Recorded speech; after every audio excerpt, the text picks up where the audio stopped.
Денсаулыққа өте пайдалы, ағзаны жасартатын коллаген деп аталып кеткен дәл осы холодецті менімен бірге дайындап көріңіздер. Көріп тұрғандарыңыздай өте мөлдір, әдемі болып шыққан, тек қана пайдалы ғана емес, тойымды да болады.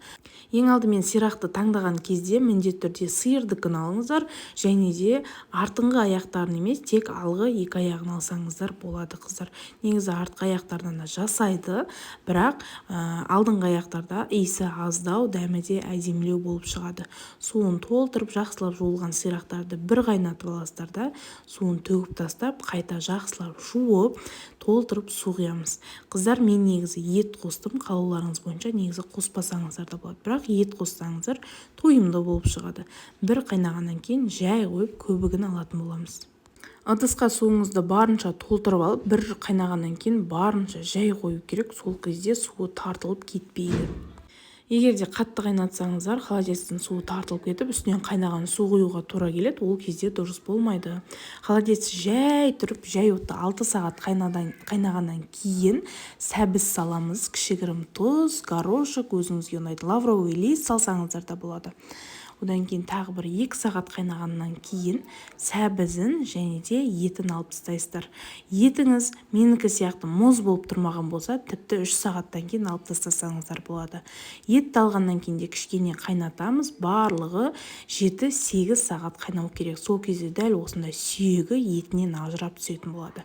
Сүйегін сүзіп алғаннан кейін осындай чеснокты майдалап турап шығасыздар, немесе арнайы чеснокты өткізетін заттар болады, сонымен өткізіп алсаңыздар да болады. Ыстық қайнап тұрған сорпаға отын өшіргеннен кейін бірден осы чесноктарды салып араластырып жібереміз. Негізі чеснокпен бірге құймаймыз, бірақ кішкене ыстық күйінше әдемі дәмі шығып тұрады. Егер де сол күйінде қалдыратын болсаңыздар, қатты шығып кетеді да, ал осы бір қайнағаннан кейін бір қосып алып, кейін сүзіп тастасаңыздар, өте әдемі дәм береді.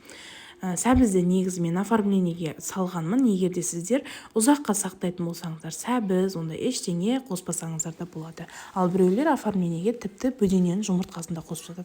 Мен осылай әдемі кесетін заттарды алып, сәбіздерді осылай кесіп шықтым. Және де тек қана сәбіз емес, укроптарды да қойып шықтым. Айта кеткенімде, егер де ұзаққа сақтайтын болсаңыздар, онда ештеңе қоспаңыздар. Ол заттар холодеціңіздің тезірек бұзылуына ықпал жасайды, қыздар. Ең алдымен еттерді барынша майда етіп турап алыңыздар, немесе қолмен үзіп алсаңыздар да болады. Қыздар, менің арнамна қонақ болып тұрсаңыздар, бұдан да басқа өте көп рецепттер бар, сондықтан қазақша каналдың дамуына үлес қосып, арнама жазылып алыңыздар. Еттерді де жақсылап жаңағы ыдыстардың үстіне реттеп қойып шығатын боламыз. Әдемілеп барлығын біркелкі етіп, жаңағы сүйектен ажыраған еттерді де барынша ажыратып, майда сүйектері болуы мүмкін, солардың барлығын бөліп, жеген кезде ыңғайсыздық тудырмас үшін жақсылап қарап, бөліп турап алатын боламыз. Барынша майдалауға турай беріңіздер. Тіптен біреулер мясорубкадан өткізіп те жатады, ет тартқыштан, солай барынша майда болғанды қалайды. Ал мен олай майда болғаннан гөрі осындай туралғаны ыңғайлы деп ойлаймын.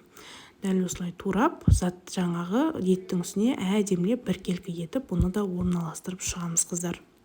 Көріп тұрғандарыңыздай өте оңай жасалу. Кейбіреулер қатпай қалады деп қорқады, ешқандай қатпай қалатындай болмайды. Өйткені 6 сағаттан артық қайнаған холодец өзімен өз қатады. Кейін суым азайып кетті деп үстінен су құйып істеудің қажеті жоқ. Сол кезде де қатпай қалуы мүмкін. Тек қана өзінің суында пісетін болса, ол барынша өзімен өзі ешқандай желатин қоспай қататын болады, қыздар. Ал сорпасын құйған кезде міндетті түрде осылай ситамен құйыңыздар. Сол кезде ішіндегі майда заттары, жаңағы чесноктардың барлығы түсіп, әдемі мөлдір сорпа болып шығатын болады, қыздар. Бір түнге холодильникке немесе салқын жерге қойып қойсаңыздар, осылай әдемі болып қатады. Ыдысынан да оңай алынады, немесе осылай кескен кезінде көріп тұрсаңыздар болады. Өте әдемі болып кесілген, дастарханға қойсаңыздар, өздеріңіз жесеңіз де өте пайдалы. Бұл холодецтің пайдасын айтсам өте көп, ол жағын өздеріңіз де білетін шығарсыздар. Сондықтан міндетті түрде жасап, әсіресе суық күндері жеп тұрыңыздар, қыздар. Ас болсын, міндетті түрде арнама жазылып алыңыздар.